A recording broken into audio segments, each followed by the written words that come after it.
Good afternoon, everybody. My name is Chris Conway, and I am the President and CEO of the West Hartford Chamber of Commerce, and I would like to welcome you to the latest in our Colorful Conversations series, which is facilitated by the West Hartford Chamber of Commerce's Minority Business Network. I do also want to thank our sponsor for this event, Comcast Business, for their support of this program in the past and going forward. With that, we have a great panel assembled today, and today's topic will be on employment, which is something that is on a lot of people's minds right now. And we're going to dive into a conversation about the ways that issues surround employment affect, or in some cases disproportionately affect, underrepresented communities and communities of color. With that, it is my pleasure to introduce our moderator today, who I feel like every time we do one of these, his resume just gets longer and longer. Christopher Clark is with Merrill Lynch Financial Services. He is also on the executive committee of the West Hartford Chamber of Commerce.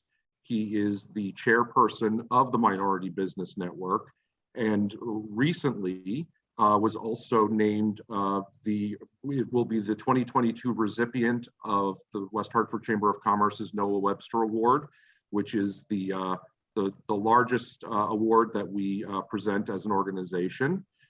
So with that introduction, I'm going to turn it over to Christopher Clark.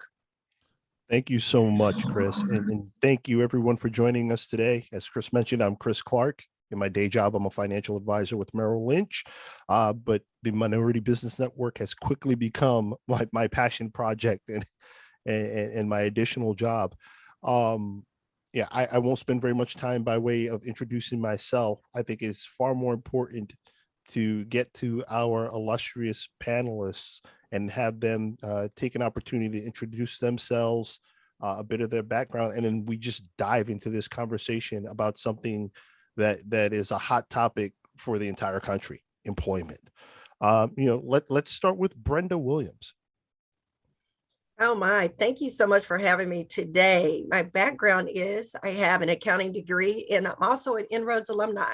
So En-ROADS really helped me back then. Doesn't seem like so long ago, but it was. That I got my internship prior to getting to college, and I had an internship every summer while I was there. So going to work was always part of the plan. Going into corporate America was a goal. And En-ROADS definitely played a part in that. And that network that I was able to create and receive by just being connected to En-ROADS still is happening today. And so let's fast forward to today, where I've been with En-ROADS for 10 years. I'm our lead university relations manager, and I'm just really excited to be here. I always speak on different panels like this. And so thank you for welcoming me to the party. Thank you for joining us, and we'll absolutely circle back about En-ROADS and kind of the work that you're doing to help the community. Absolutely. Yvonne, let's have you dive in as well. All right. Good afternoon, everyone.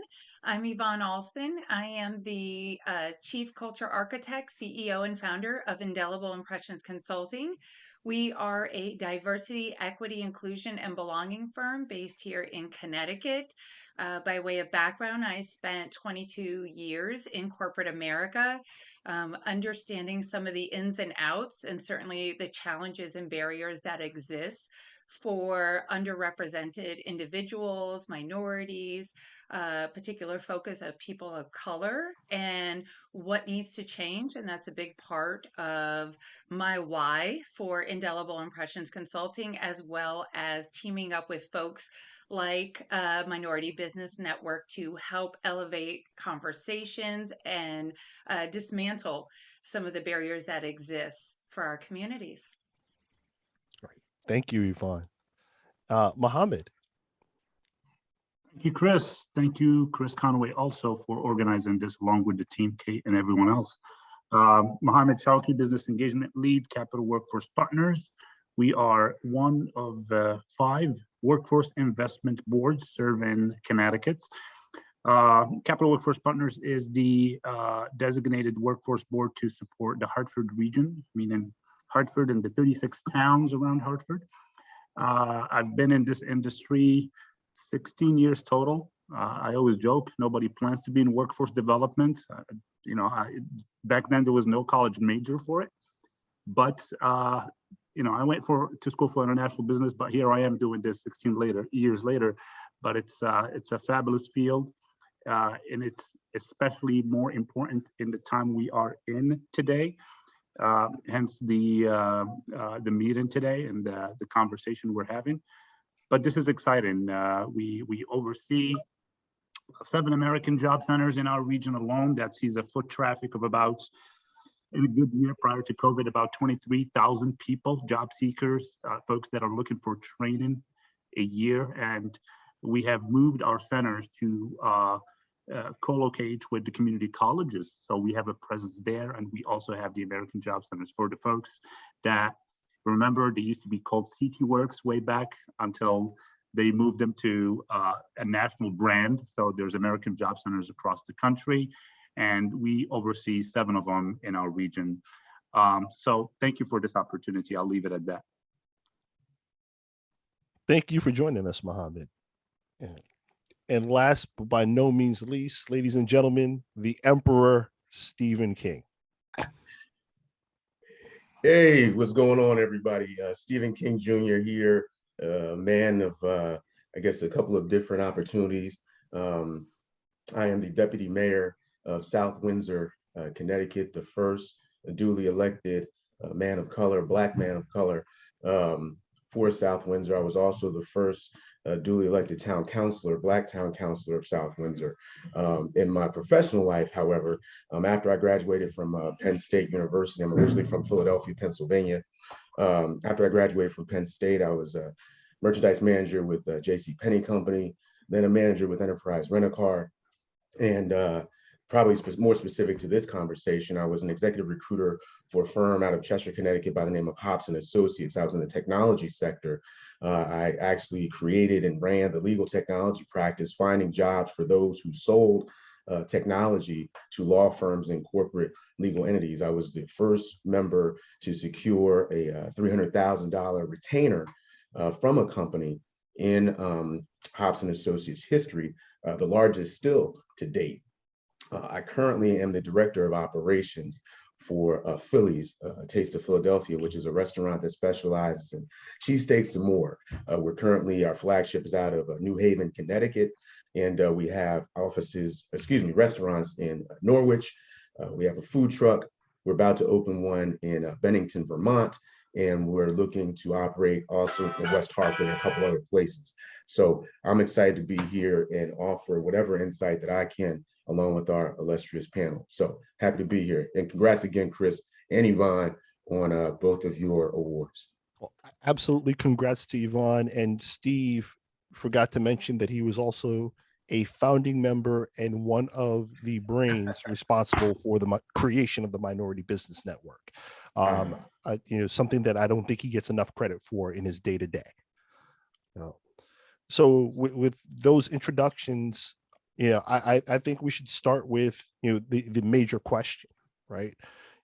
We've seen a lot of changes in employment, people's approaches and attitudes towards employment in the past couple of years, particularly in what's being called the Great Resignation. People walking away from employment. So I think that's a great place to start.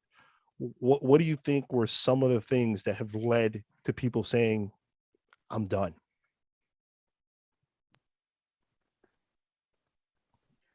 And anyone can feel free to dive in. Okay, great. Go for it, So Yvonne. I'll jump in if you don't mind. Yeah, I think the Great Resignation is a culmination of many things. Part of it, I will say, at least as it relates to people of color, there was a disproportionate impact to people of color in the workforce.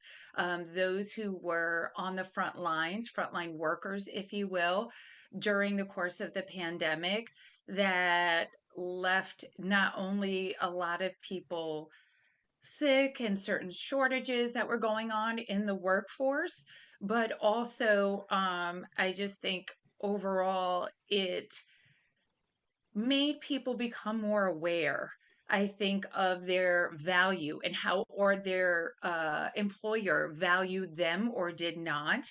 I think that since there were women and men were disproportionately negatively impacted by that, they've taken a look at themselves, they've taken a look at their organizations and said, I'm not valued the way that I should be as a human being, as having inherent value in addition to the skills and capabilities that I bring to the organization.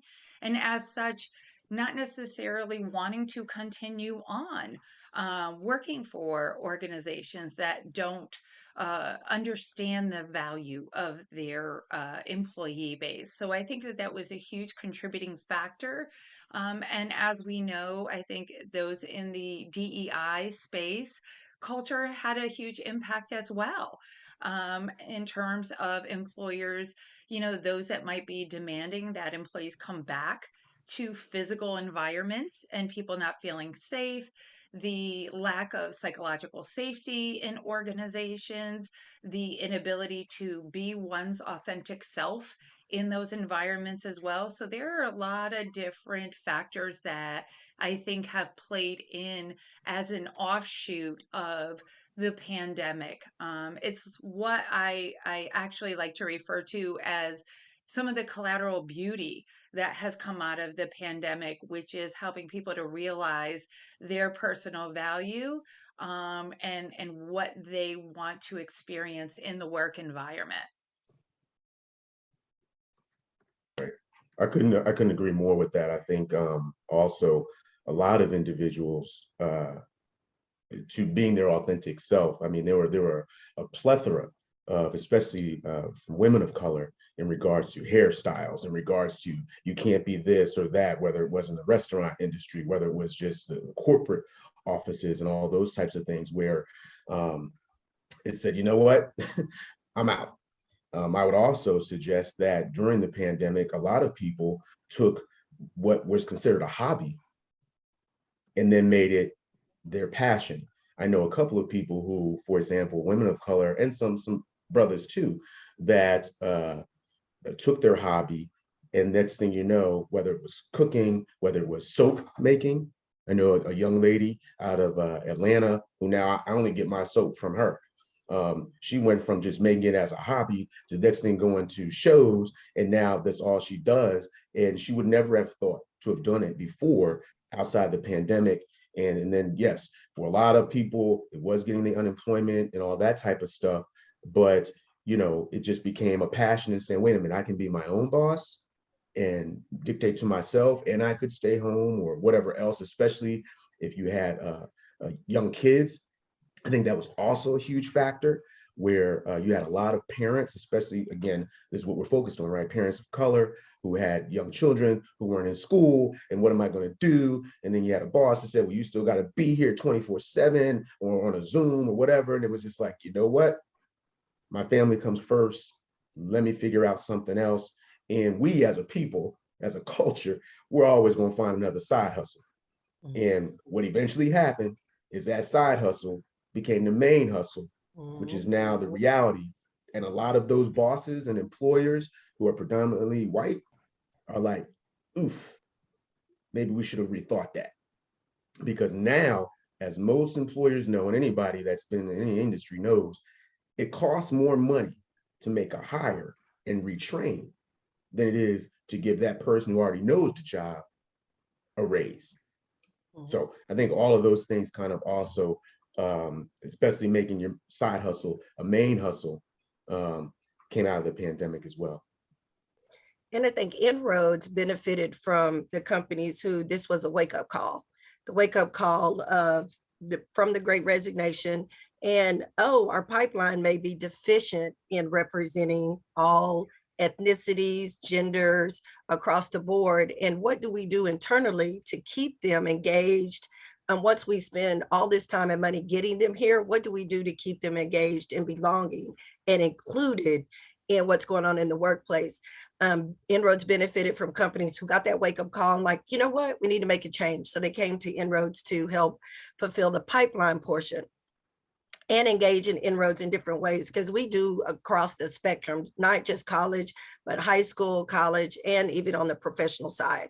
So we do touch a person in each phase of where they are in their career, from school into the professional world. And so it just what Stephen said, that side hustle became the real deal. People were, to Yvonne's point, of people going, I don't have to stand for that. I can advocate for myself.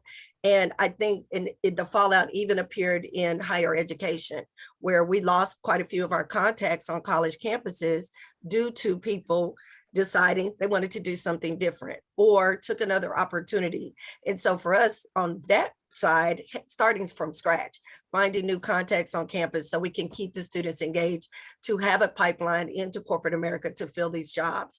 But I see everyone's viewpoint on that, and kind of we touch on all of that. And I've heard a lot about that, but some of it was, to Yvonne's thing, the beautiful collateral was inroads benefited from additional opportunities. But it's also kind of a wash when you're replacing students who decided corporate America may not be what's for me. I want to do something different. And there's nothing wrong with the trade and be a citizen who's able to offer something and make money from that. College isn't the answer. And before, college was always the answer. That was how we've been kind of colonized, is the word I use, to say, go to college, get a job. My parents were traditionalists, and they were 40 years older than me. And so back then, that was kind of unheard of, having a 40-year difference between the parent and the child. But my dad was ex-military, so that brings a different game. But go to school, get a job, and stay there for 30 years. And we know now that 30-year thing is not a thing. There's very few industries where 20 and 30 years is what's going on in that particular industry. But students are getting advised to get different experiences, try something out, which turns into, I may stay at a job a year or two, and then I'm going to go try something else. And then I'm going to go try something else. And then I'm going to go try something else. And they really gravitate on the gig economy. They want to work for themselves, and they consult themselves out.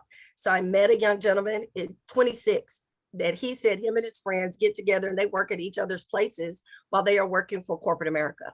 I was like, my gosh, we never thought about that was an opportunity. And so that gig economy is kind of one of the beautiful things that is really flourishing in this time frame. So there were the pros and the cons, but we have to kind of focus on the pros. Did kind of give us different avenues. To Stephen's point, people are doing different things, being entrepreneurs, but they're also entrepreneurs for themselves and giving that talent to corporate America. You know, it's tough to follow what Brenda said. It's so true. She hit the nail on the head. Her, Steve, and Yvonne. I think the COVID made many people revisit their priorities in life, and we see it firsthand with the employers. I mean, for 16 years, I always felt the pressure from the employers that we need the people, and I went back to my team and discussed, like, how can we find it? But now we have to be transparent with them. It is on them to solve this also.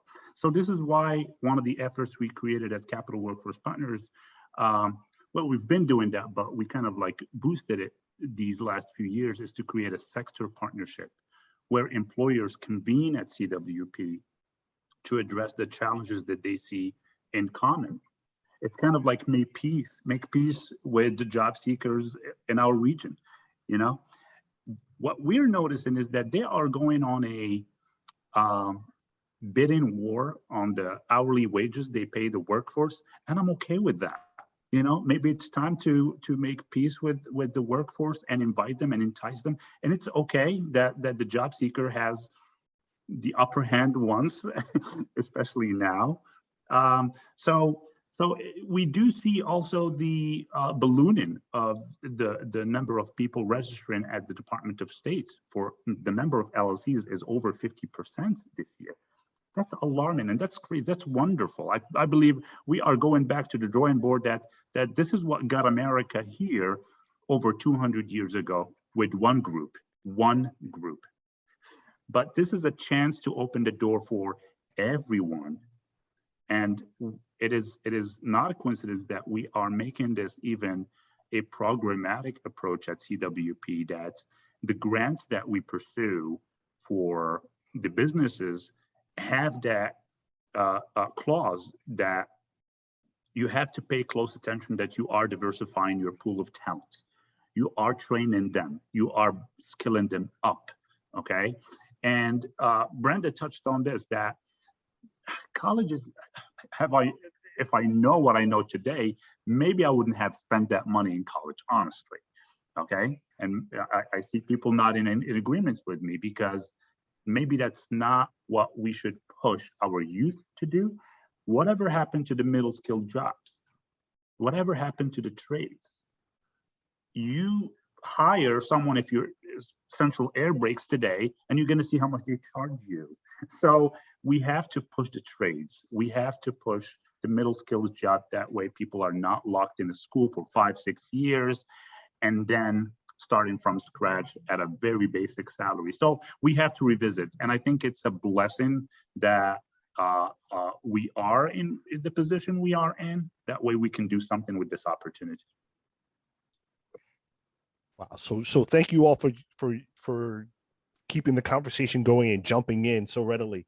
I was here furiously taking notes on everything that everyone is saying, and that's usually the sign that a conversation is going to go very well.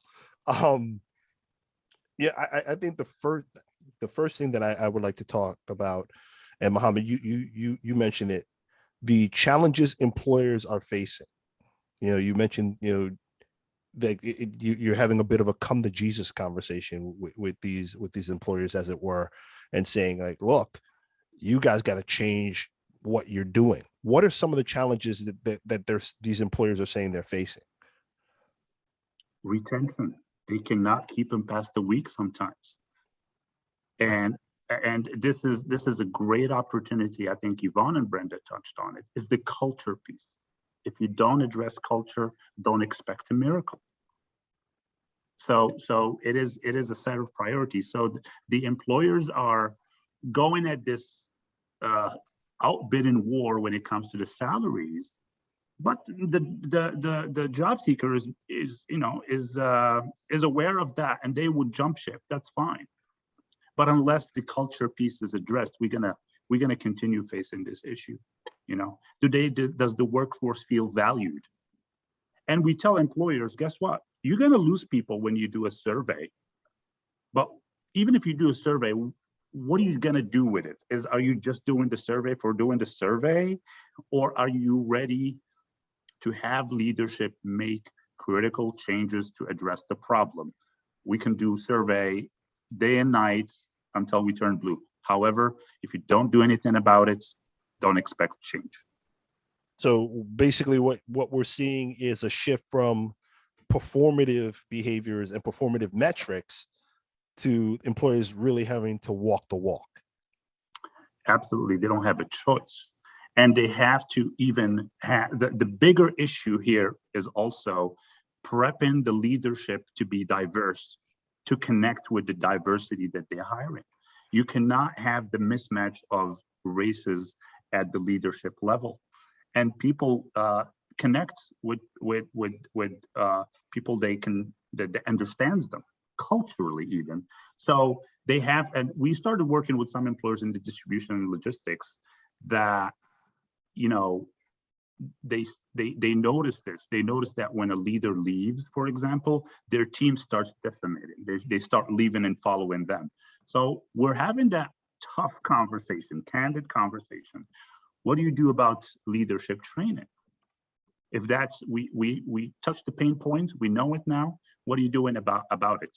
So it's going to be a collective effort, and it is very interesting to see them join at these sector partnership tables.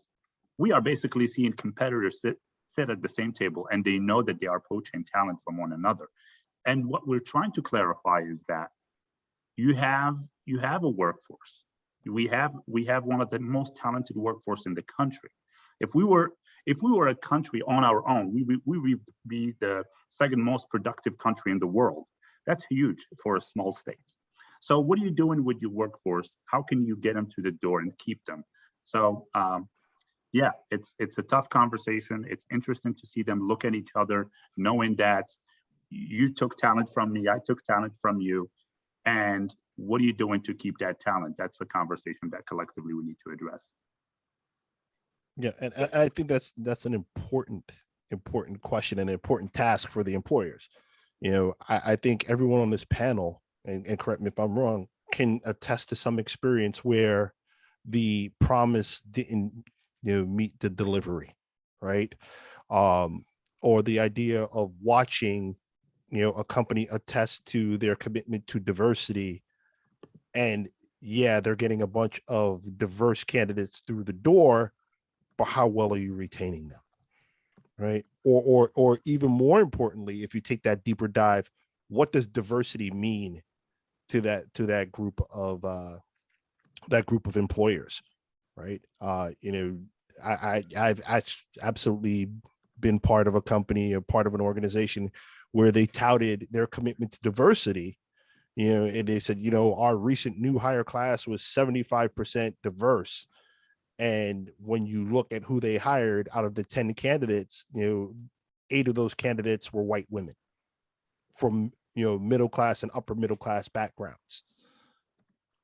Yeah, but that was them checking the box of diversity. It's funny. There was a survey once done that companies in the customer service arena, 90% of them said, yeah, we apply good customer service in our day-to-day practices. After a deeper dive into assessing if they do, only 23% of them did appropriate customer service. I'll be interested to looking at data of what you just brought up, Chris. Like, how many truly commit to the diversity and the upskilling all the way up to a chief level hiring. So that's a number that I would be curious to find out more about. If anybody have seen anything, please do share. I just like to add too that, I think you hit on this, Chris, in terms of diversity. How does the organization itself define diversity? Is that about just a smatter of color at senior level? And to your point, Chris Clark, some women. So now we've achieved diversity, right? They're not thinking about all the dimensions of diversity, right? And talking about those with disabilities, whether those are visual, or meaning that you can see the disability, or invisible disabilities, right? The different learning styles, what we refer to in my industry as neurodiversity, and all the other socioeconomic, sexual orientation, all those things. So they need to be thinking about that, especially as it relates to the decision-making tables too. You're making majority of organizations create products and services for the mass, right? They're not usually pinpointing and saying, oh, well, we're only targeting this particular demographic of people. They want everybody using their services or products. So why doesn't your decision-making room look like and be representative of the varied swath of your customers, your target customers? You can't solution for different issues or problems on a product or service level unless you're contemplating the diverse perspectives of that target market. And you can't do that if you have homogeneity, meaning everybody around the decision-making table coming from the same schools, the same gender, the same ethnic or race, all of those things. You need to be contemplating all the different varied walks of life to actually inform those decisions, those products, those services. And so we need to be thinking much more broadly about what diversity in a given setting actually is, why it's important, and how do you employ it the right way.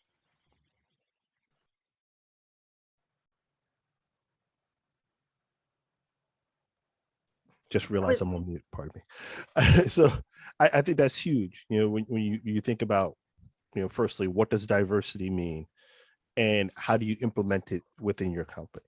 And even from the standpoint of product development, right? Because the way your product is perceived, valued, or utilized can vary from community to community, right? And what your brand may mean to a group of people who are sitting around the table who all think the same thing might be completely missed. There might be opportunities or even pitfalls that are completely missed because you don't have other voices and other sets of eyes around the table. Chris, if I can jump in on that, and I think that's an excellent point. I forget, what was the company that came out? I can't remember if it's Dolce Gabbana or whatever. I'm not into those fancy things, but that came out and it was a monkey or leopard or something, and it was marketed to our people, and they were like, "Who thought that was a good idea?" Oh, That we gonna have coolest I monkey can't in the remember. jungle? Is that what you're? Yeah, something. It was something like a couple years back. Yeah. And it was like, do you not have anybody Black at the table? That was like, yeah, I don't think that monkey idea is gonna rock. And they put it out there, and then, obviously, the Twitterverse is real. And Katz was like, yo, you can't do that. But it's those pieces, especially when you come from a marketing background, that can change the barometer too. I mean, for how long? And I remember years ago, and I guess we can kind of show our age a little bit in regards to diversity, and this may not have to do as much with employment, although it probably does a little bit.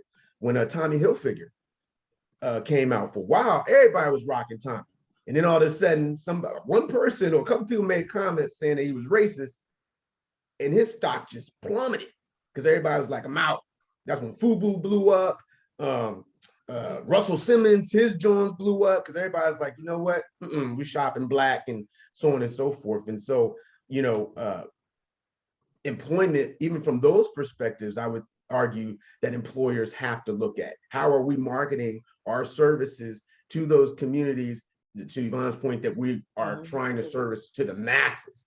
And if we miss that because we don't employ leaders that are, and this is probably another point that we'll jump into, that are able to express their point without worry of being fired.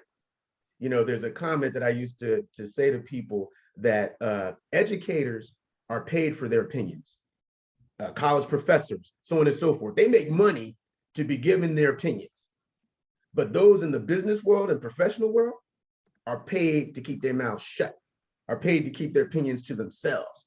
And it's not until you make the mistake of saying, yeah, I don't think that's a good idea. Okay, we didn't ask you for that, Stephen, but thank you for showing up. And now you're out of the next meeting.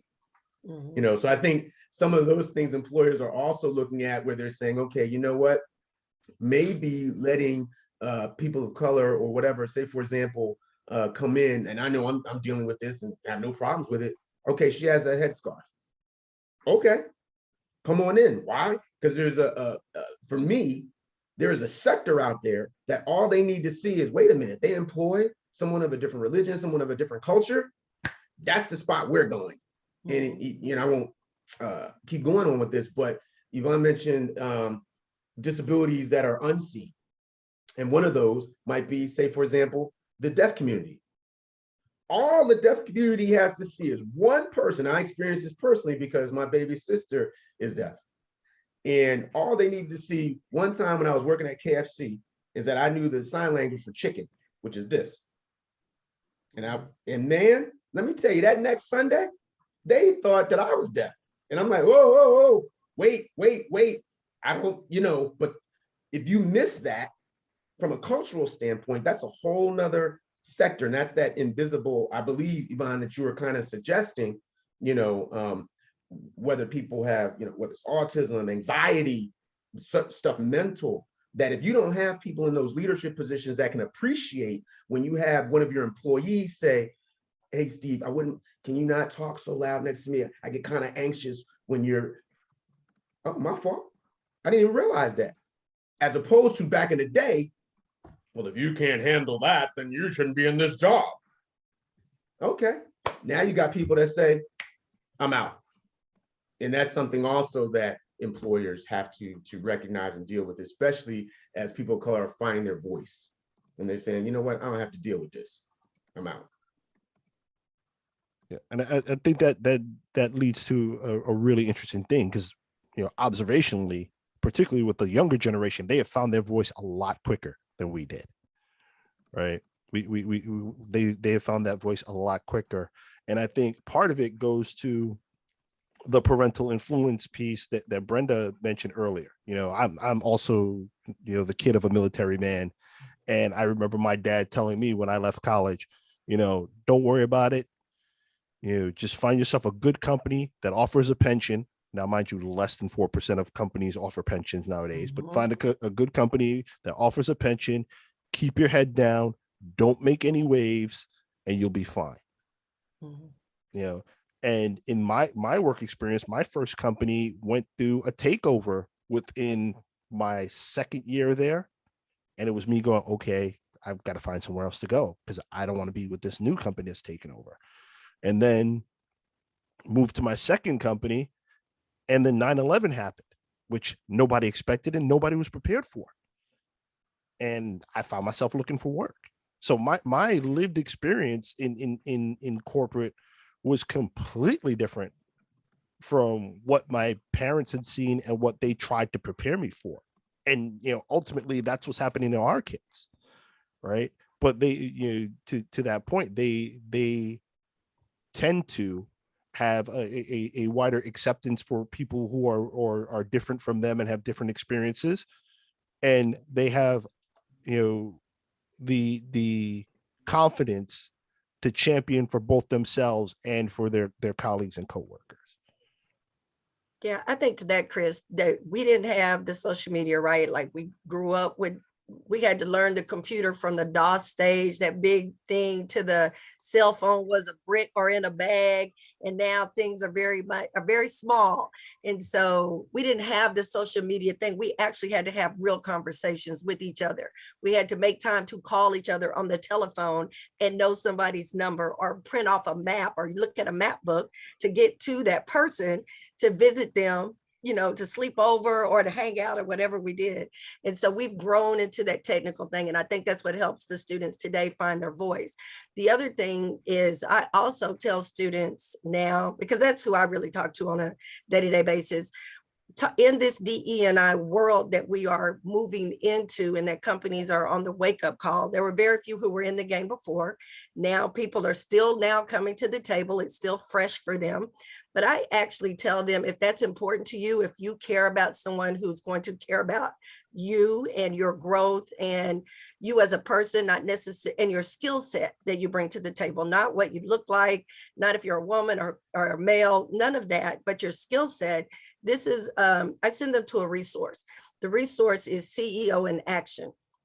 While it may not be perfect, CEOs did, a CEO in corporate America with the Big Four started it, decided to get rid of the competition, called the other Big Four, the other three, and said, hey, we need to do this together. They created this platform, CEO in Action, and created a pledge for CEOs to say, because we know change needs to start from the top down, that we need to all get in this together. And they signed the pledge. So when I first looked at it, it was only like a couple hundred, maybe 100 or so companies. And now it has really grown and the platform has changed. Lots of resources for students. I actually engaged a student who wanted, a student organization decided to create a DE&I committee on their campus. So they called me and I said, okay, let's do a presentation together. And so we just kind of did it together. But here is, oops, sorry. Here is the resources to help your group grow. And so we just talked about unconscious bias a little bit and how does that play and other things that they can bring to the table. So a wealth of free resources for students, but also if they were really concerned about the company they're working for, check to see if they're on the list. Click on the other button to see what other programs that they have actually started, not just that they signed that pledge, because that's just the CEO and it could be widely disconnected from the rest of the organization. Ask, how does that trickle down in your interview? These are interview questions. Ask them at a table. I went to an interview and said, so are you part of, I noticed you were on the CEO in Action list. Tell me about that. Crickets in the room. They didn't know what I was talking about. So I'm trying to educate the students to kind of educate yourself, go to the table and be informed, ask them, tell them about this platform, tell them what it's about, but this lets everyone in corporate America know how serious you are about your D&I efforts and how you're putting meat to it and not just talking, but you're walking the talk. So as you talked about that, and I don't know if you could have seen my face as you were talking, right? Or Steve's face, because he had the same expression going that I did. Because, off camera and off mic, we've had this conversation, and it's about, where, the buy-in dissipates, right? Like I use the analogy of being a martial artist, right? And if you ever seen it in person, or you watch movies and somebody goes to break bricks, and you have this top-down push, right? And some that energy is real strong at the top, and they hit that top brick, and it transfers and it goes through, but it doesn't necessarily reach the bottom. And that's where you have, those bricks that are left untouched. And what you see in corporate situations is a CEO or leader who genuinely believes and says, hey, I am committed to diversity, because diversity and inclusion and equity will, essentially be the lifeblood of this company going forward and this organization going forward. And they put that top down push. And then, their direct employees are getting the marching orders from their boss, and they go, yeah, I'm with you, because I believe in you and I believe in your vision for the company. And that energy goes down. And then, depending on how layered the company is, some of that energy gets lost in translation. We had a meeting about this last week, or we talked about this, a couple months ago, or we hired, people from X population, last year. Why do we have to keep talking about this? And they're not keeping the same energy the whole way through. Right. So something's getting lost in translation, and very much what you're saying when you're sitting down with these people and you're going, hey, tell me about your participation or your commitment. Crickets.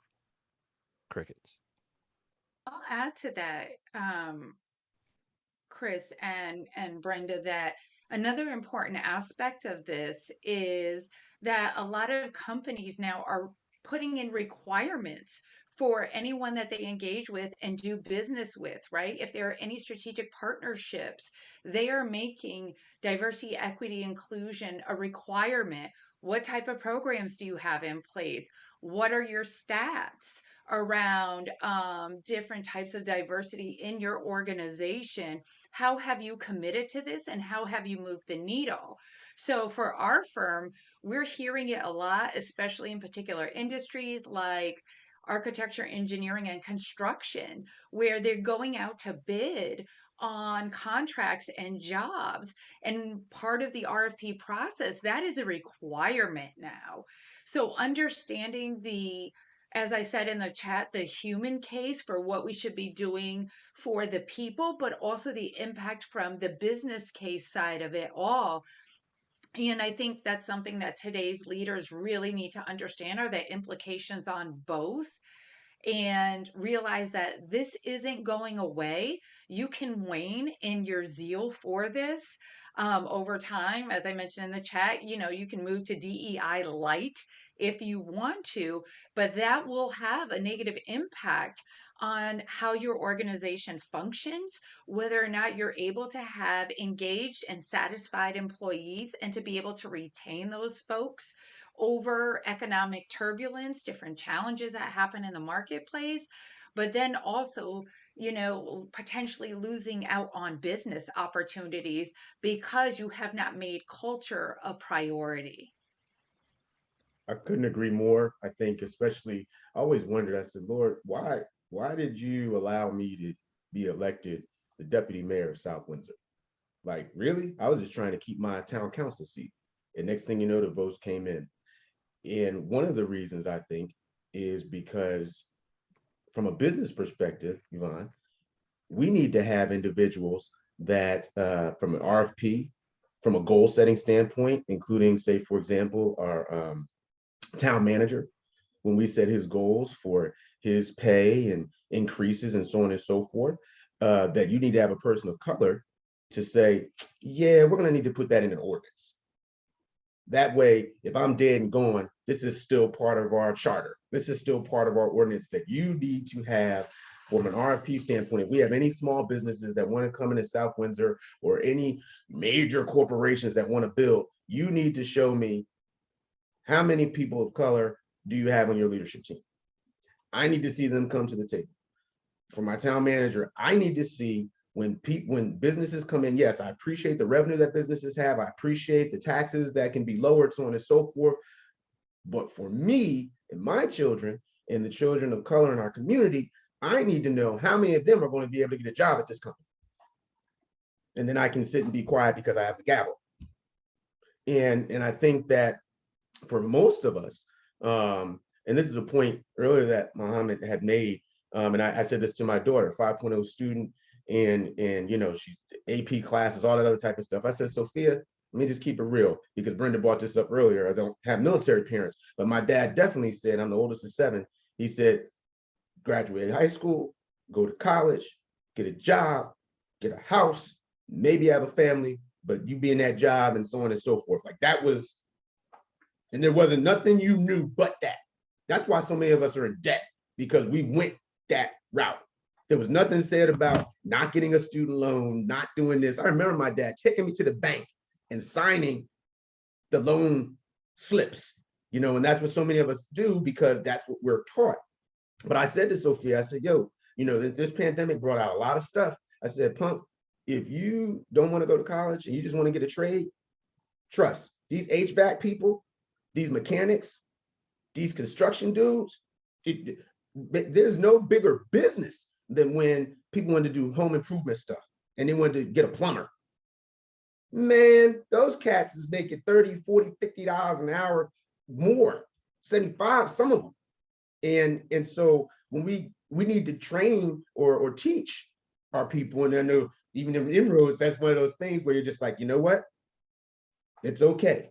You can go to like how many of those different schools that we can put you in. You want to go into culinary? That's okay. You can do that. You don't need the Penn State degree, because if there's one thing that we also learn is everybody with these degrees and MBAs and 1, 2, 3s and everything else, we still broke as the next person. We was home too, getting unemployment checks. So, but the ones that had those trades, they just put a mask on and said, yep, I'll be right there to fix that plumbing. Pay me $125 an hour.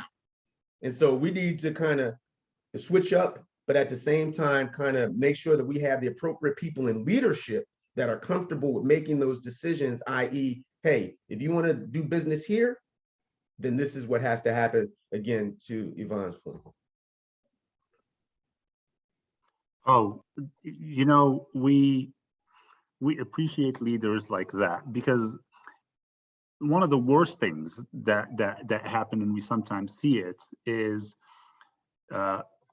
phases that are just a reactionary phase when something wrong happens in the communities. And we often see this, not to change topic here, we often see this with gun control. When the Sandy Hook happens, we see the reactions of the people, the frustration. It gets hot and then it gets cold again, and it happens again, and nothing it gets done. And when we adopted this at Capital Workforce Partners, my first question was that, what can you guarantee me that this is not just going to be a seasonal thing? What can you guarantee that this is going to be implemented from leadership? So the leadership went back to the drawing board and said, you know what, there's going to be a committee at the board level and a subcommittee, correction, and a committee at the staff level. You guys, these two teams, along with a partner, will guide us through that. This is a pillar at CWP. This is not just a reaction to something that we saw on the news. This is going to be something, and I like what Yvonne also said about, we have to keep our eye open about diversity, you know, to be as truly inclusive as we say we are in all organizations. And I think sometimes the disability side gets really not the attention it deserves, also because of the perception, starting from the parking sign, that not every disabled person has that blue sign on a wheelchair, you know? So we have to think of it larger, and also not just that it's the right thing to do, because some people think that we're gonna do it because it's the right thing to do as a company. I'm like, no, you do it also because it's the smart thing to do. You know, when little Johnny is making a product and he has autism, think about his community that will support your business because you employed Johnny in the first place. So it's that inclusivity piece that we have to be as inclusive as possible. I experienced this firsthand, being an immigrant, first of all, a Muslim American, that when there was a holiday celebration and my company, my employer, came to me and said, is there any holiday that you're currently celebrating that we should, and I was the only one, you know, practicing Muslim in my group. But I cannot tell you that gave me pleasure bigger than what any check would give dollar-wise. I will never forget that. And that's probably, I still tell them that. The reason I do this is because that inclusion piece, that even though we are a company, I'm the only one, I mattered, you know, that to me spoke that they cared. And I have to give praise when praise are you know, reflected, are there. So yeah, it's these are the things that we live with every day in our communities, and we have to be as inclusive as we can. The importance of being seen, Mohammed, right? Yeah. And I think, you know, your comments and what you just shared about your personal experience kind of opens the door for two things. You know, so firstly, that importance of being recognized, being seen, and being included in the decision-making process. I think back about my life as a sales trainer. And one of the things that I used to always preach to the individuals that were coming on board and learning about sales, I would always tell them, people do business with people they like and people who make it easy for them to do business. You know, one of those other things is people tend to like people who remind them of themselves in some way, right? And from a corporate standpoint, you are missing out on so much business by not recognizing and including people. Yeah, because I could think about times where I've been sitting in an office in a public space, and people walk in and they'll walk past all the other desks that are there, and they go, well, he's brown. He's not my shade of brown, but he's brown, and maybe like he'll understand what I'm going through. And then we sit down and we have a conversation, and we find a commonality. We find a point of connection, right? And the inverse happens, right? Like, you have somebody who is part of the broader and more widely represented population, and they are going to gravitate towards people who remind them of them. So they're going to mentor people who look like them. They're going to send referrals to people who look like them. They're going to hire people who look like them or went to the same high school or practice the same religion or equally abled or in that way.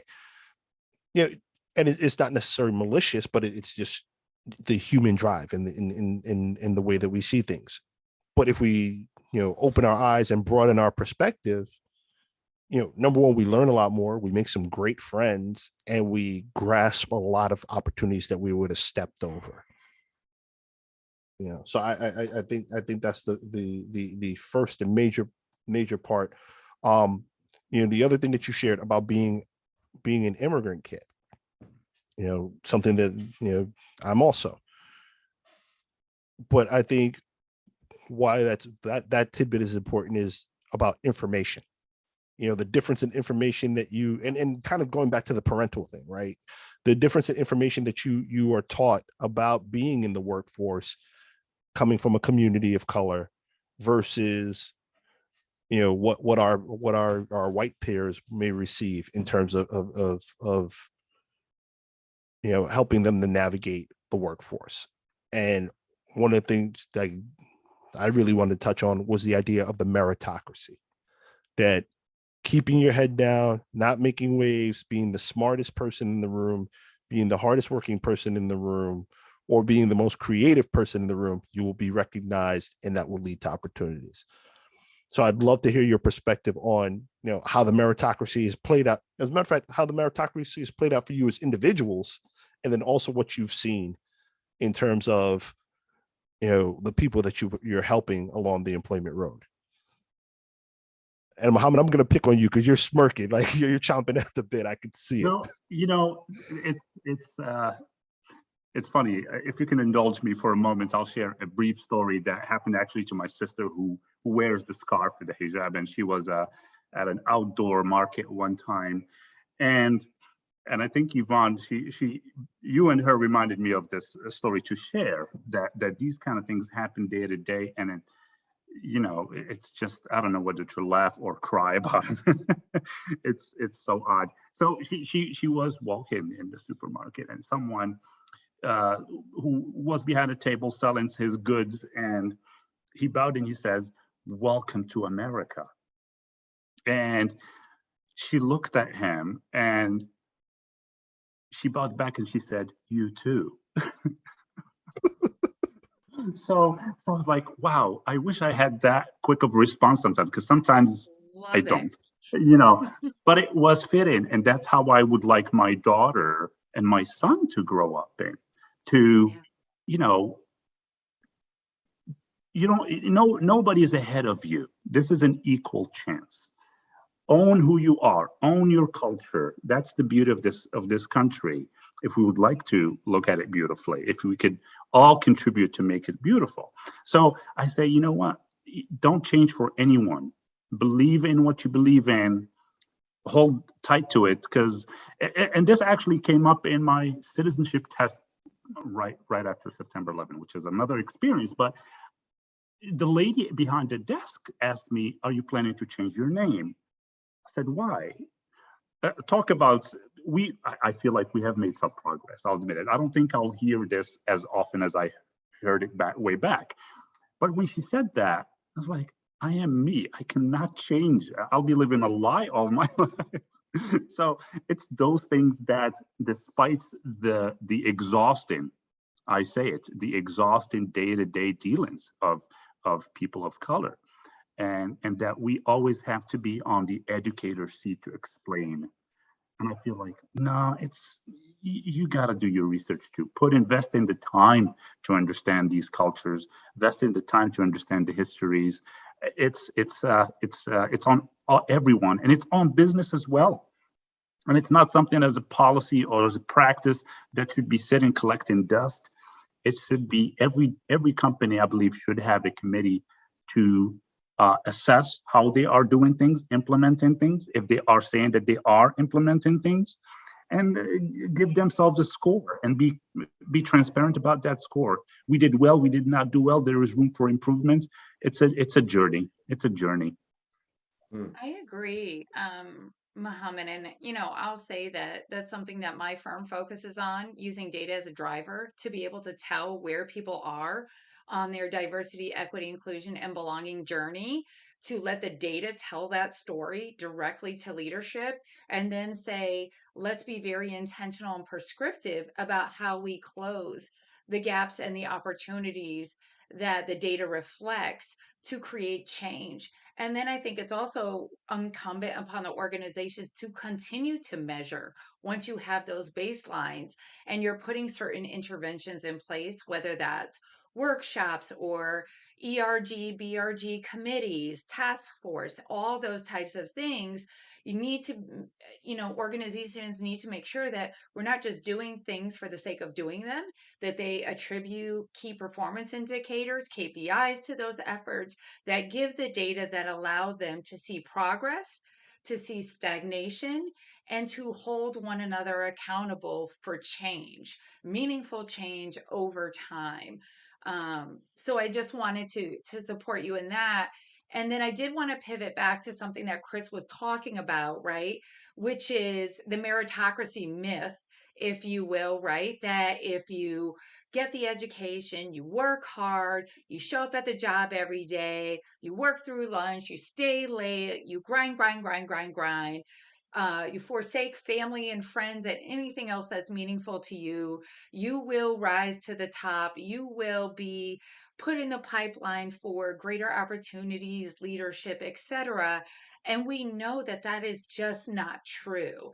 And I will say, I can speak from my own lived experience being a woman of color, having gotten the degrees from Quinnipiac University, having upteen years in corporate America working for leading organizations and seeing different ways, different organizations, different industries, but the Kool-Aid was the same in that, it whenever it came time to go to that next level, to be primed for the next level role in leadership, it was always some tap dance that occurred in which, either someone that Chris, as you and I talked about the other day, somebody I had trained all of a sudden gets the slot above me, or people who didn't have as much experience um, or skill set are being elevated when clearly not ready.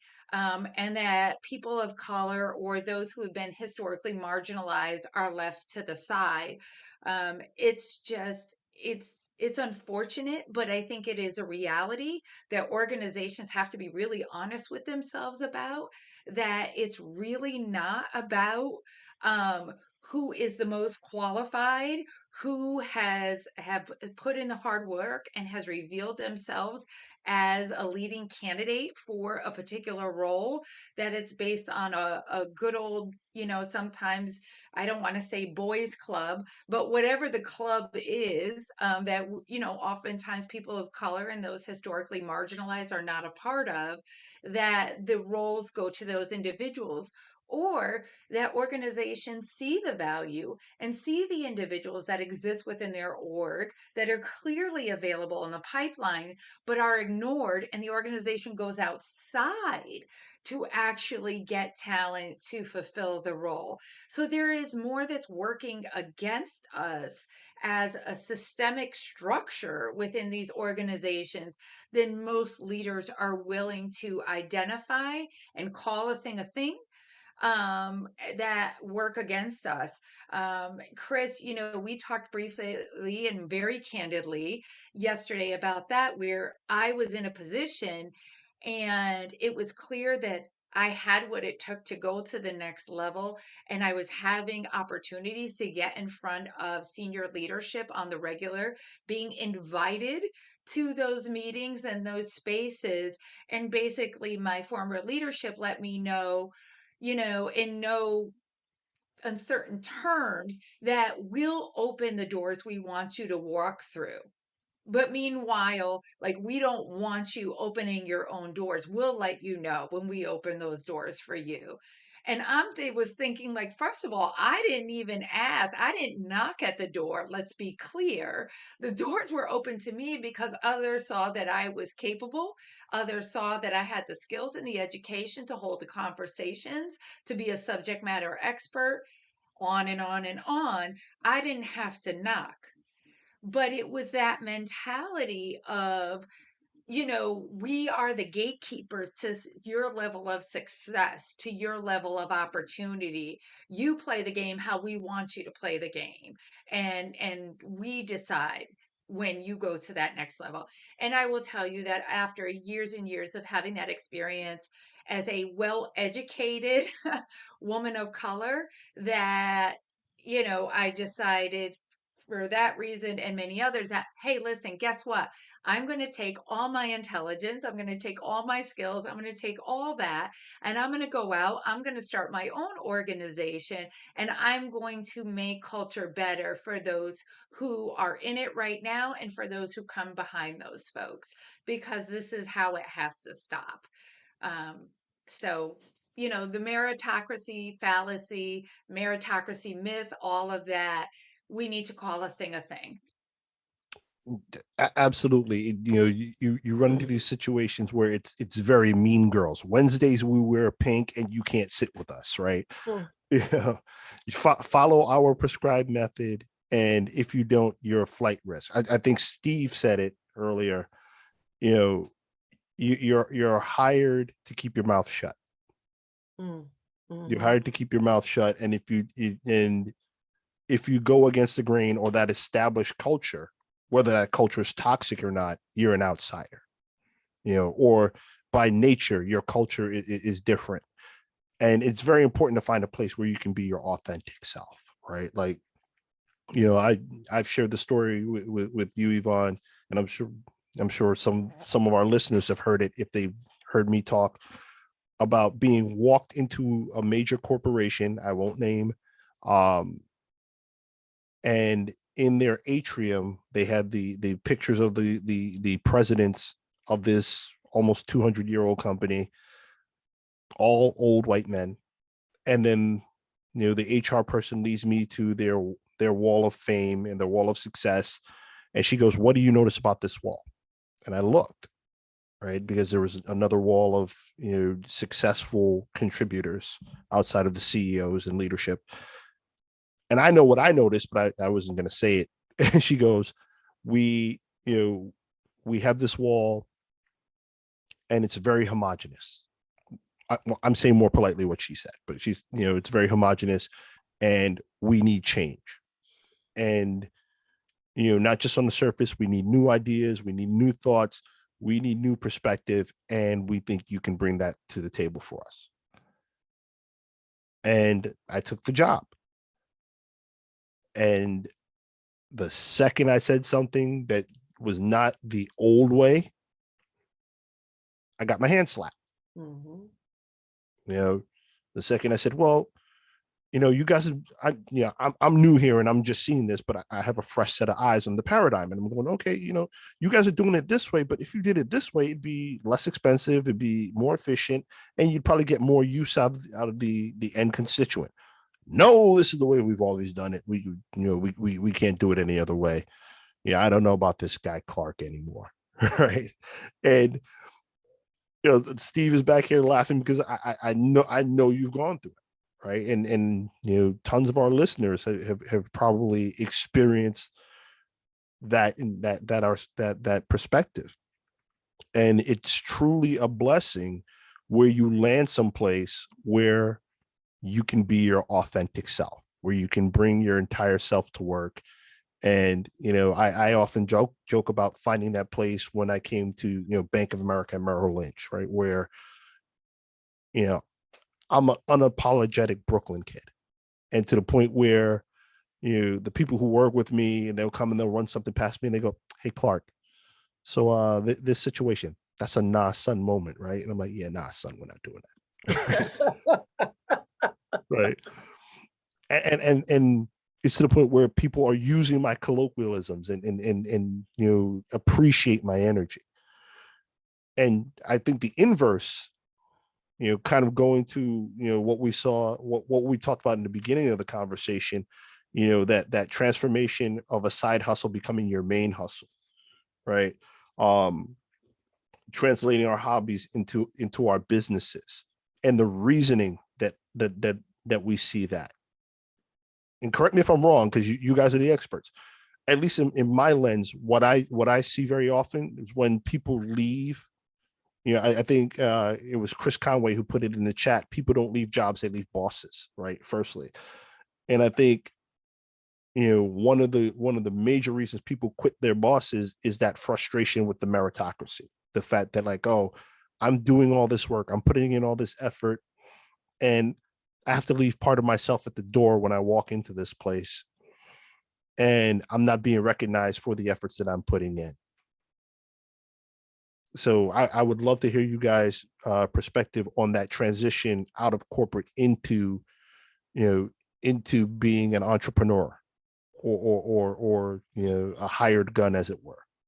I want to go back to the previous question, and I'll get to the question you just asked. But when you talk about being your authentic self at work and where the part that Inroads plays, like we see that I've had the same experience you've had, Chris, where people are like, oh my gosh, we need the new ideas. We think you're the person. And as soon as you bring that, they're like, yeah, not so much. We really wanted you to do it in this little framework, in this little box. I was like, oh, I didn't see puppet on the job description. I missed that whole part. Missed the And it really took me for a spin. I think I went through the, what's the phrase out there now where imposter syndrome. I really lost who I was in a month time frame. And it took me a month to get myself back. Like you really made me believe I didn't know what I was doing. And now I was like, no, I do know what I was doing. That's what you hired me for. That's what the conversation was before you decided you wanted a puppet. So in the Inroads framework, I think it's our responsibility to help the students who are actually going through that same thing. We've had students who assimilate. We've been culture colonized to believe we should assimilate, go along to get along, participate in that. And that's kind of what I experienced growing up. I've always assimilated into the environment. I'm very flexible. I'm very adaptable. And then I've started, as I've gotten older, to see how maybe that's not a good trait.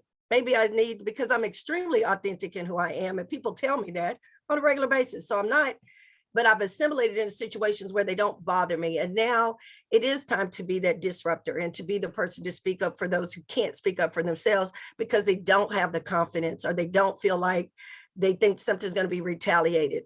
And I'm to the point now where it's like, I'm over the retaliation. There's not much you can do to me. No, it's not going to hurt my feelings.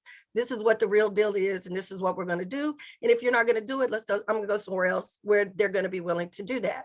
So I'm able to move around in my spaces where that, and even on my entrepreneurial spirit, I'm a realtor.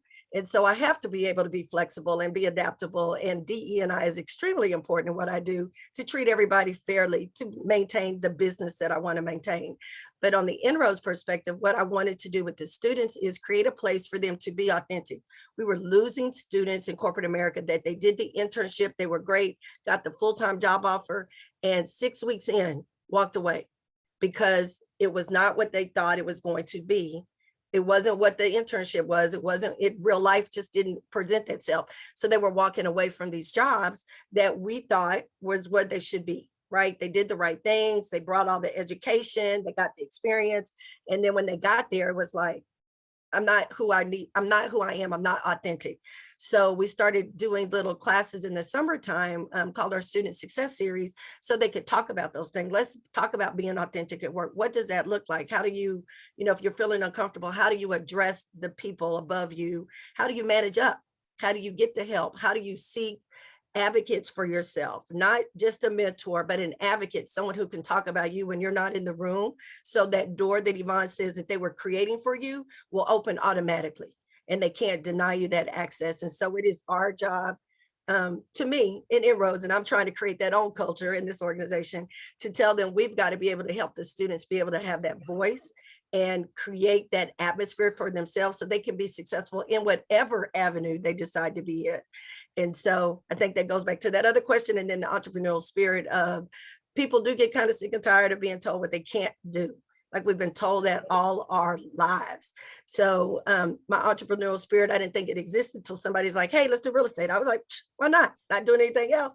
And so I could do that and help students. And then that spurred me into making a nonprofit with my brother that we do college tours because our foundation is education is important. So we want to create that atmosphere so you can see what college looks like. My brother happens to be a principal at a high school. And so we can bounce off each other because we're in the education space. So he's like, I can find the students. I said, well, I can find the money and I got the contacts for the schools. Let's go. And so that's what we do. And even in the pandemic, able to pivot and make it virtual and be able to have those conversations, invite the schools in to talk about what they offer, invite the parents and the students in to talk about that. But we added the topics. How do you find the money? How do you write your essays? How do you get scholarships? What do you do when you get to college? Oh my gosh. I'm here now. How do you get involved on campus? All of those different things. And then last year, the topics were, or earlier this year, we're in 2022. Time has escaped us all in the pandemic. I never know what day it is still. But in 2022, pivoted those topics to the conversations, kind of like what we're having today. I saw someone in the chat mention that they're not doing what they went to school for. I don't know anybody, very few people other than an attorney, maybe, that went to school and is still doing what you went to school for, what that piece of paper granted you to do. And so I wanted people to be able, different generations, talk about, I went to school for this, but this is what I did in the meantime. Who made that influence on me for college? How I pivoted and got back to my authentic self. And this is what I'm doing today as I'm still working towards my dream or I'm living my dream. So we just had 5 days of conversation, still invited the schools in to share, but really wanted to give that platform because I get asked those questions. I don't know what people think I actually do in inroads, but even my friends who were interns with me call me and ask me these questions. I was like, you know what? I'm just going to be the resource. And I'm creating the platform so you can go somewhere and get that information. I don't mind you calling me, but I only have so many hours in the day and it's just one of me. So trying to create all of that, but create what's going to be our living legacy for our family is this nonprofit, and to be able to be that resource to live and breathe the information so we're not in the dark and we're not caught up in, I was colonized, I know I'm in corporate America, I don't know how my kids can go to school. I was like, you were an intern with me. What do you mean you don't know? I go through that whole spiel and then I give them the information. So I just wanted to make myself that resource for our family to be able to do that. And so and quit sending people to other people. I can be the stop point. I can give you the information so you can be successful.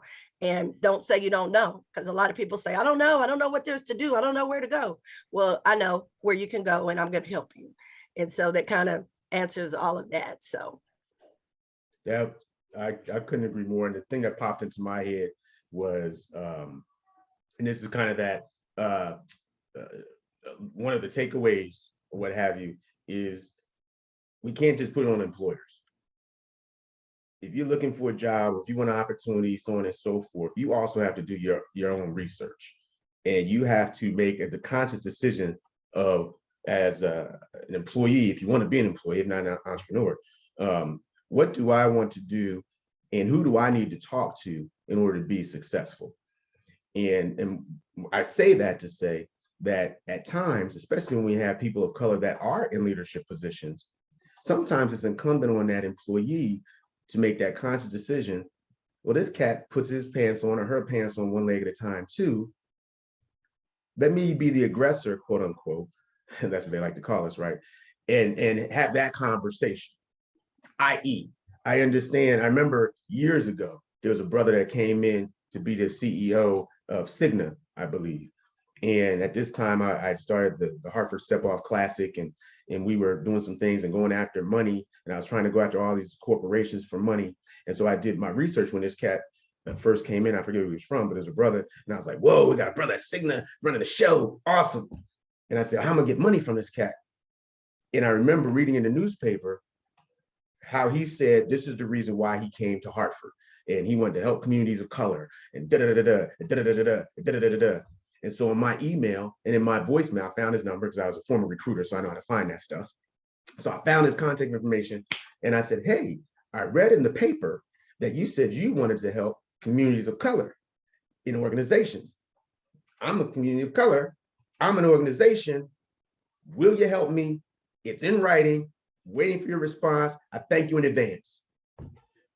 When you remind people or call them out based on what they put, look up their LinkedIn profiles.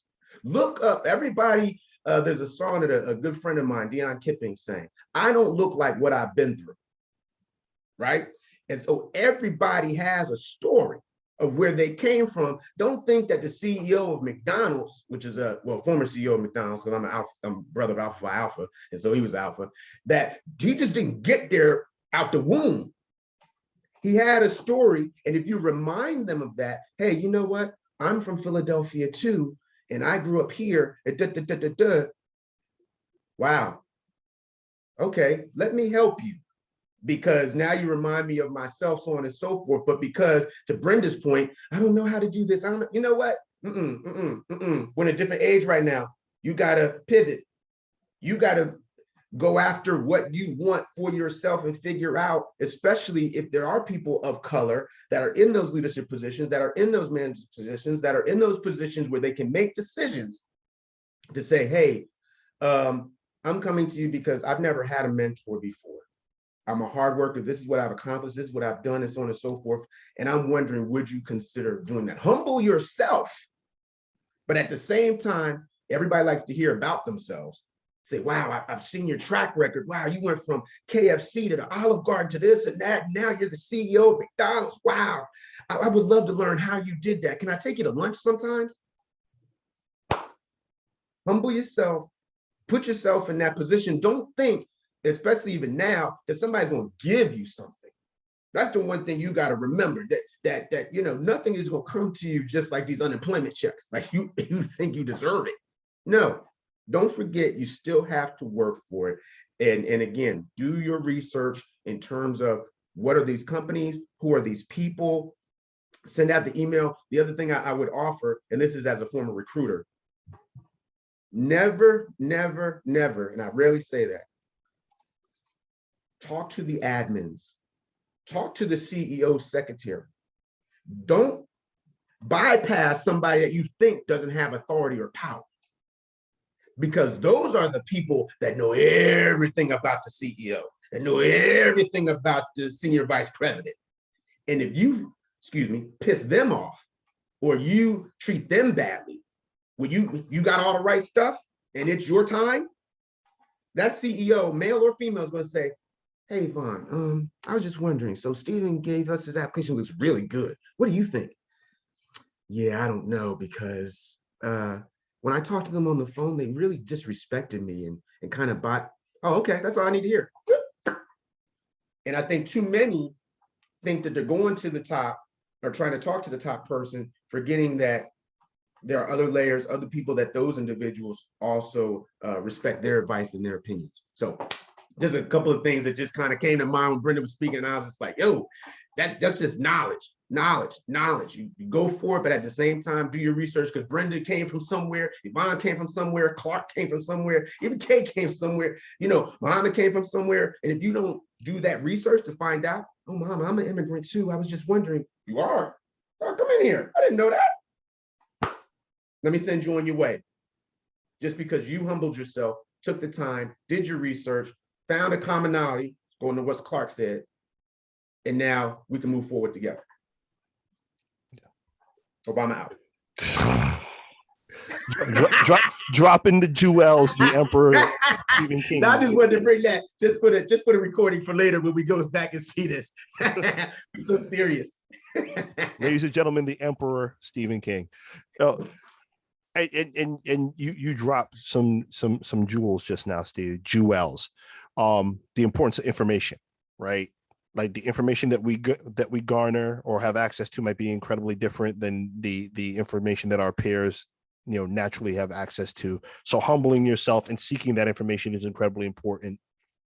And if you're somebody on the other side of the table, I often say that in order to be a thing, you have to see a thing or conceive a thing, or you have to see it in practice and go, oh, yo, that's an opportunity that I can follow. Or you go, yeah, there's a hole here, and I think I might have the skill sets to fill it, right? So it's very important, at least from my perspective, that, you know, we put on panels like this and provide information, and we get out and we talk to the youth and provide opportunities. You know, the chamber, you know, it used to be our youth to business committee, but, you know, there's a commitment to trying to build those pipelines for kids coming from school into corporate America or into the trades, because that's there's a huge gap that exists there, especially for kids of color, knowing that, you know, oh, I don't have to go to college and I can make, you know, $500,000 a year as an underwater welder. And there's opportunities out there because nobody's taking the jobs, and the guys who are doing the jobs are far too old to keep doing it. You know, the gray tsunami is a real thing, even in my industry, right? You know, and finding those mentors, because a lot of these roles are mentor and apprenticeship roles. You know, I want to address a question that came in from Facebook, and the question was, how can you convince your employer that they need to be intentional about improving their diversity and the importance of that? So I would love to hear you guys' perspective on that question.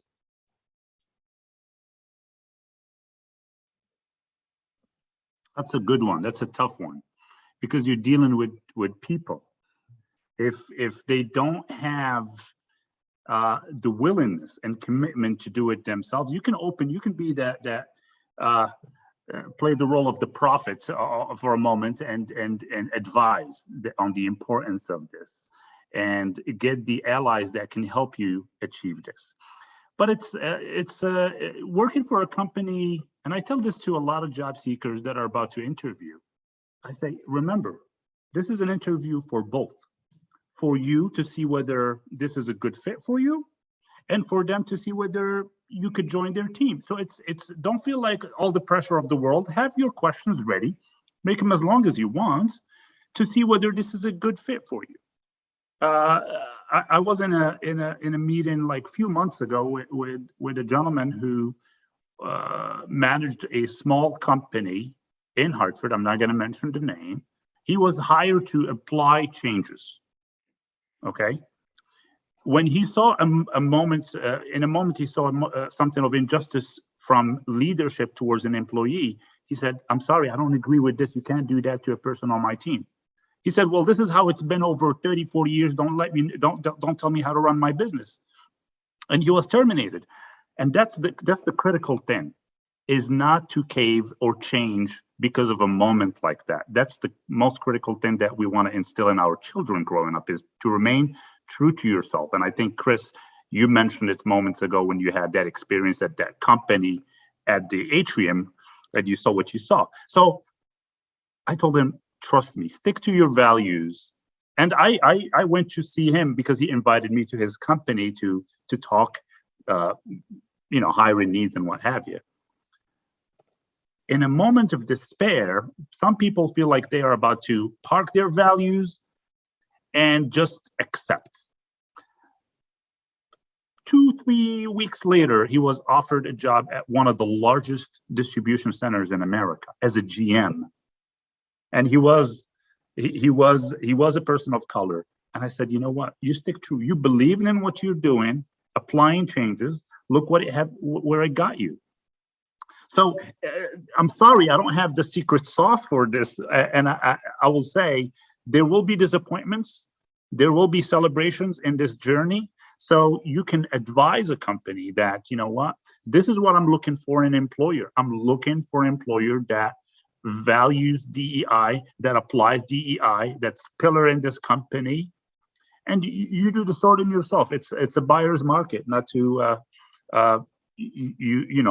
take that line from Brenda, who is in real estate, and she knows this, except it's a seller's market. So yeah, it's tough. I don't have a defined answer for this, but it's going to be you interviewing the employer to find whether they have the values that are priority to you. I think adding on to that, based on what the person from Facebook asked, Chris, I think for Indelible, the one thing we focus on the executive leadership level and senior leaders is their why, right? If the senior leaders or the executives, if you're looking for them to have intentionality and to make a wholehearted commitment, they have to have their own personal why for why diversity, equity, inclusion, and belonging are important to them on a personal level before they can champion it within an organization in an authentic, committed way. And so if a leader doesn't know that, hasn't taken the time to figure that out, that is where I would direct them to start. That's the only way that it has staying power, so to speak, is if it's personal to them. And so that's what I would say in terms of, if you're looking for a leader, if you're looking for someone who is committed to it, ask them their why. And that'll be very revealing to you. And if they don't have one, perhaps encourage them to take time to get one, or to call Indelible Impressions, and we'll help them develop one. Gotta make a Shameless shout plug out. there. Just a Gotta little, make the I had plug. to throw it in right at the end. I couldn't help myself. Listen. You've heard me say it before. We're not here to give out hugs. We're in a business, right? we gotta get paid. Well, I figure, Brenda's got real estate, Muhammad's got Capital Workforce Partners, Stephen King's got your belly full. Let Yvonne help you get your culture right. Oh. You know, I think we're going to stop there. We're going to leave it right there with the plug for Get your Indelible. culture right. That's the Get end your- cap. Get get- your culture right. That's it. Get your culture right. Right. You know, I could continue to have this conversation all day, continue to, share some stories, because I know we all have them. And, I think that's the point where we leave it. If you take anything away from this, get your culture right. Do your part to improve the culture and your surroundings.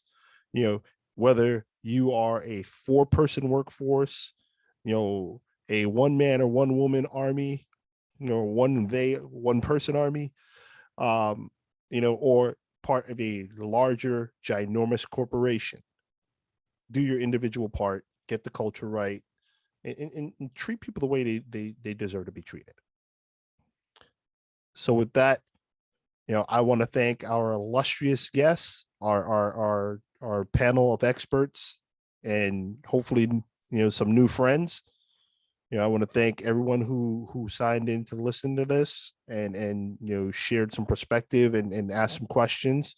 And we will be back in another few months with another colorful conversation. Chris, did you have anything you wanted to say? Sure. I just wanted to thank our panelists for their insights. And as I had the pleasure of sitting here listening to this, my perspective is everything that was presented was simple, but maybe not easy.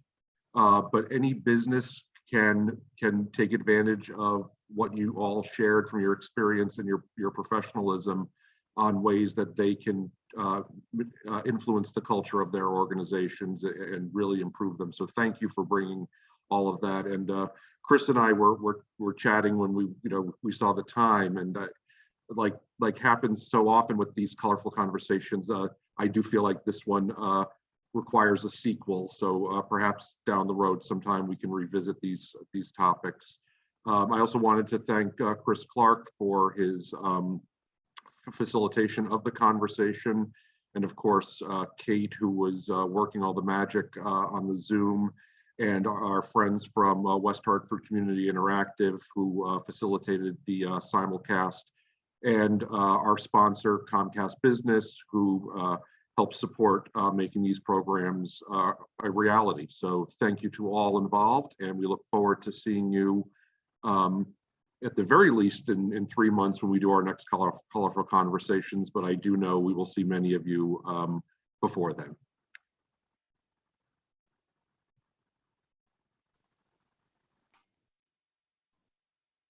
Be safe, everybody.